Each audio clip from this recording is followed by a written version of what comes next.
अगर दोस्तों आज आपको कोई नहीं पहचानता तो निराश मत होना, क्योंकि अक्सर पहचान बनाने वाले लोग सबसे पहले अकेले ही सफर शुरू करते हैं। इसलिए आज पर मत जाइए, किस्मत कभी भी बदल सकती है, समय सबका आता है।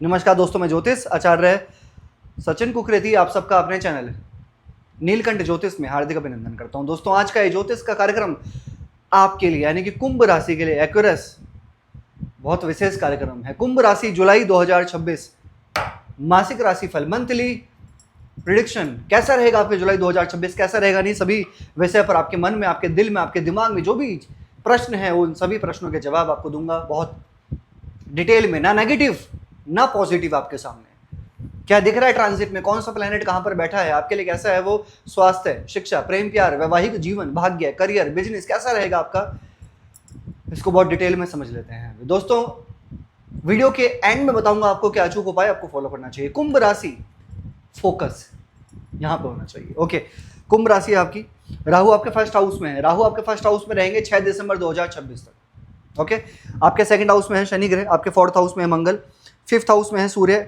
सिक्स्थ हाउस में है गुरु शुक्र बुध यानी कि छठे घर में। ओके, आपके सेवंथ हाउस में है केतु। सबसे पहले आपके स्वास्थ्य के बारे में जान लेते हैं, आपकी हेल्थ कैसी होगी। दोस्तों ये जो हाउस है ना, ये जो पहला घर होता है इसको लगन बोलते हैं कुंडली में, और ये फर्स्ट हाउस जो होता है ना, ये बहुत ही इंपॉर्टेंट हाउस होता है, क्योंकि फर्स्ट हाउस फॉर सेल्फ, हमारे लिए होता है, हमारा नेचर, स्वभाव, कैरेक्टर, बिहेवियर सब फर्स्ट हाउस से देखा जाता है। और फर्स्ट हाउस से ही देखते हैं कि हमारा इम्यून कितना स्ट्रांग होगा, राइट, कितना स्ट्रांग होगा हमारा इम्यून। फर्स्ट हाउस से स्वामी शनि सेकंड हाउस में बैठे हैं, तो सबसे पहले तो यहाँ पर दिख रहा है कि इम्यून स्ट्रांग है। ओके, लेकिन बुध यहाँ जाएंगे वक्री होके 7 जुलाई को, शुक्र भी यहाँ जाएंगे। ओके, देखिए जो भी परेशानी है थोड़ी बहुत वो 7 जुलाई से पहले है। ओके, फिर आपके बुध ग्रह वक्री होके आपके फिफ्थ हाउस में आएंगे और शुक्र आपके सेवंथ हाउस में चले जाएंगे, फिर परेशानी नहीं है। और 7 जुलाई से पहले क्या परेशानी है, कोई चीज आपको रिएक्ट कर गई, जैसे आप कुछ खा रहे हैं, पी रहे हैं, ट्रैवलिंग पर जा रहे हैं, कहीं पर भी कुछ भी कर रहे हैं आप, रिएक्शन हो गया, इन्फेक्शन, स्किन से रिलेटेड, ये सब चीज़ें आपको बहुत ही स्टार्टिंग में ध्यान रखना होगा 5-7 जुलाई से पहले, उसके बाद नहीं, ठीक है। या फिर आपको स्टमक रिलेटेड कॉन्स्टिपेशन है ना, डायरिया, ब्लोटिंग, ये सब का आपको बहुत ज़्यादा ध्यान रखना होगा स्टार्टिंग के टाइम पे बोल रहा हूँ सिर्फ आपको, बाद में नहीं, क्योंकि शुक्र केंद्र में आ जाएंगे और बुध त्रिकोण में आ जाएंगे, फिर आपका हेल्थ जो है वो अच्छी हो जाएगी, कोई परेशानी नहीं है, राइट। बात कर लेते हैं आपके स्टडी कैसी होगी, पढ़ाई। दोस्तों फिफ्थ हाउस होता है पढ़ाई का, पंचम भाव। ओके, पंचम ये वाला स्थान, यहां पर मरकरी आने वाले हैं वक्री होके 7 जुलाई में, और सूर्य भी बैठे हैं 16 जुलाई तक पंचम भाव में। तो यानी कि इसका मतलब क्या होता है कि आप बड़े सीरियस, सूर्य पराक्रम, स्ट्रेंथ रहेगी, क्योंकि बुध भी पंचम भाव में, पंचमे fifth lord in fifth house Mercury, तो दिख रहा है कि आपका पूरा फोकस होगा पढ़ाई में। अगर आपका एग्जाम 7 जुलाई के बाद है, आंख बंद कर लीजिए, अच्छा है, क्योंकि जब भी पंचम इसकी जो प्लेसमेंट है वो अच्छी होती है ट्रांजिट में, तो फिर कोई टेंशन नहीं होती है। 7 जुलाई से पहले थोड़ा बहुत परेशानी हो सकती है। अगर आपका प्रश्न है कि मैं एडमिशन करवा सकता हूँ क्या, कोई कोचिंग ज्वाइन कर सकता हूँ क्या, या मैं कुछ सोच रहा हूँ बड़ा करने का, ट्रैवलिंग करने का, पढ़ाई में कहीं दूर जाने का, परिवर्तन करने का, है ना, तो बिल्कुल अच्छा है आपके लिए, क्योंकि मरकरी आएंगे वक्री होगी। वक्र मतलब यानी कि जो चीज़ रह गई थी, वक्री मतलब रेट्रो मतलब कि जो चीज़ पेंडिंग में थी, पढ़ाई से रिलेटेड, स्टडी से रिलेटेड, विद्यार्थी सुनिए ध्यान से, कुछ चीज़ पेंडिंग थी, अभी उसको पूरा करने का टाइम आ गया आपका, है ना। बस बुध को आने दीजिए वक्री होके, वक्री रेट्रो यानी कि पूरा करेंगे उसको, बस आप फोकस कीजिए। और बात करेंगे लव लाइफ को लेकर, Shani aspect to fourth house, और सूर्य आपके जो है वो पंचम में, जिनके साथ आप लव रिलेशन में हैं, आप फीमेल हैं तो मेल, अगर आप मेल हैं तो फीमेल, जिनके साथ आप लव रिलेशन में, उनके अंदर थोड़ा अग्रेशन हो सकता है 16 जुलाई से पहले। क्यों बोल रहा हूँ ऐसा आखिर में, क्योंकि सूर्य पंचम भाव में ट्रांजिट कर रहे हैं। सूर्य का पंचम भाव में बैठना इसका मतलब क्या, डोमिनेट करना, डोमिनेटिंग प्लैनेट है सूर्य। क्यों है, क्योंकि वो राजा हैं, किंग ऑफ प्लैनेट हैं, उनके आगे कोई नहीं है। तो सूर्य जब पंचम भाव में बैठते हैं तो क्या करते हैं, जिनके साथ आप लव रिलेशन में ना, गुस्सा, जो मैं बोल रहा हूँ वो करना पड़ेगा भाई, जो मैं बोल रहा हूँ ऐसा ही है, बिल्कुल, मैं गलत नहीं बोल सकता, मैं गलत नहीं हो सकता ना, मैं गलत कर सकता हूँ, है ना, सूर्य पंचम भाव में, तो ऐसे ही करते हैं ये। तो 16 जुलाई से पहले आपको हाँ में हाँ मिलाना है, वो बोले ए तो आप बोलो ए, वो बोल रहे हैं बी तो आप बोलो बी, बस ऐसा ही करना है आपको। नहीं तो आपको दिक्कतें होंगी, बस ये ध्यान रखना है ना। लेकिन आपके अंदर भी क्या है, आप भी कुंभ राशि के हो, आप भी बड़े चतुर हो, बड़े चालाक हो, बड़े शार्प माइंड है आपका, नो डाउट, क्योंकि आप भी जिद्दी हो, आप भी अड़ियल हो, तभी तो फाइट होती है, इसका ध्यान रखना, ठीक है। बात करते हैं 16 जुलाई के बाद अच्छा है लव लाइफ, है ना। बात कर लेते हैं दोस्तों आपकी मैरिड लाइफ को लेकर, वैवाहिक जीवन कैसा रहेगा। 7th हाउस होता है दोस्तों मैरिड लाइफ का, ये वाला जहां केतु बैठे हैं, और केतु यहीं बैठे रहेंगे, केतु यहीं बैठे रहेंगे कब तक, 6 दिसंबर तक। और 7th लॉर्ड कहाँ है, यहाँ है, सूर्य पंचम में। जब तक 5th हाउस में ना सूर्य, तब तक ठीक है। जैसे छठे घर में चले जाएंगे, कब, 5 जुलाई को सूर्य छठे घर में चले जाएंगे, ये ठीक नहीं है। क्यों ठीक नहीं है, सूर्य जब छठे घर में जाएंगे तो छठा घर होता है रोग का, यानी कि आपके लाइफ पार्टनर को हेल्थ का ध्यान रखना होगा 16 जुलाई के बाद और 16 अगस्त से पहले पहले, है ना।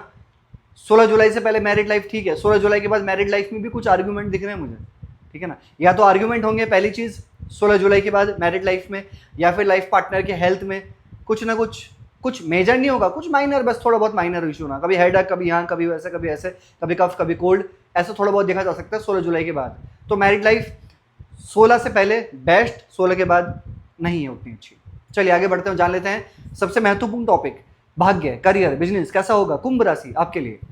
ये 9th हाउस होता है लक, भाग्य का, और ये होता है करियर का, जहां 8 नंबर लिखा है।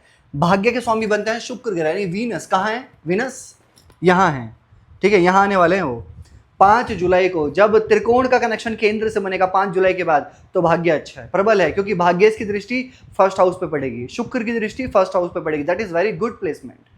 5 जुलाई के बाद जो करना चाहते हो ना आप, अगर आपका प्रश्न है कि यार मैं कुछ सोच रहा हूँ, मतलब कुछ बड़ा करने का, बड़ा इन्वेस्टमेंट करने का, कुछ चीज़ परचेज करने का सोच रहा हूँ, कुछ सेल करने का सोच रहा हूँ, कहीं जाने का ट्राई कर रहा हूँ, कुछ मीटिंग रखने का ट्राई कर रहा हूँ, जो भी आपके प्रश्न है, भाग्य देखो, लक मैं बहुत ज़्यादा मानता हूँ, लक को, डेस्टिनी मैं बहुत ज़्यादा मानता हूँ।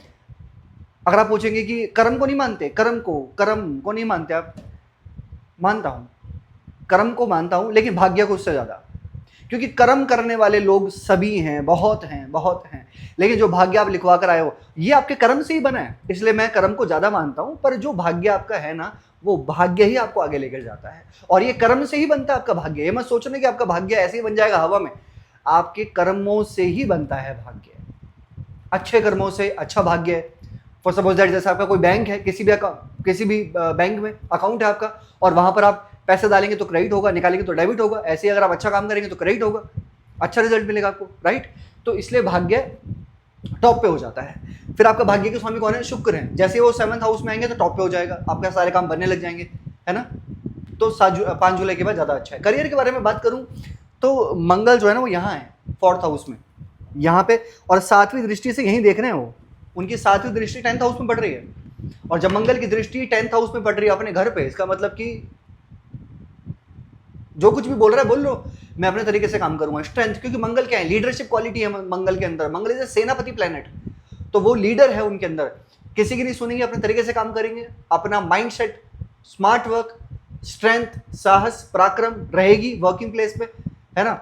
और बृहस्पति भी देख रहे हैं, बल्कि ये एक बहुत अच्छा है, तुम्हें मैंने मिस कर दिया, बृहस्पति भी देख रहे हैं यहाँ पे 10th हाउस में उच्चस्थ होके, मैनेजमेंट, आईटी, टेक्निकल, एआई, और जो भी आप इंजीनियरिंग से रिलेटेड वर्क करते हैं, काउंसलिंग, कंसल्टिंग का वर्क करते हैं, ये बैंकिंग सेक्टर में काम कर रहे हैं आप, तो ये बहुत अच्छा वर्किंग प्लेस मुझे बहुत अच्छा दिख रहा है, करियर मुझे बहुत अच्छा दिख रहा है, क्योंकि मंगल की दृष्टि 10th हाउस में, 7वीं दृष्टि, और 11th हाउस में भी है, सुख है, 10th लॉर्ड इन 4th हाउस, तो काम का सुख दिख रहा है इस महीने। अब आपकी कुंडली कैसी है मुझे नहीं पता, राइट। बिजनेस को लेकर भी ये महीना बहुत अच्छा है, क्योंकि मरकरी 7 जुलाई के बाद वक्री हो जाएंगे अपनी राशि में, 7 जुलाई के बाद आपका व्यापार ज्यादा अच्छा होगा कुंभ राशि।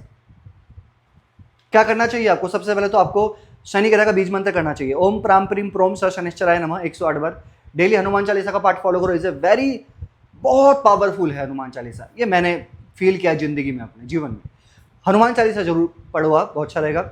उगते हुए सूर्य को जल चढ़ाइए तांबे के लोटे से, बहुत अच्छा रिजल्ट मिलेगा आपको। और डेली ओम नमः शिवाय का जाप करें, महादेव हैं वो तो भाई। कैसे लगे आपको वीडियो, लाइक कीजिएगा, शेयर कीजिएगा, बने रहेगा दोस्तों हमारे साथ में। हर हर महादेव।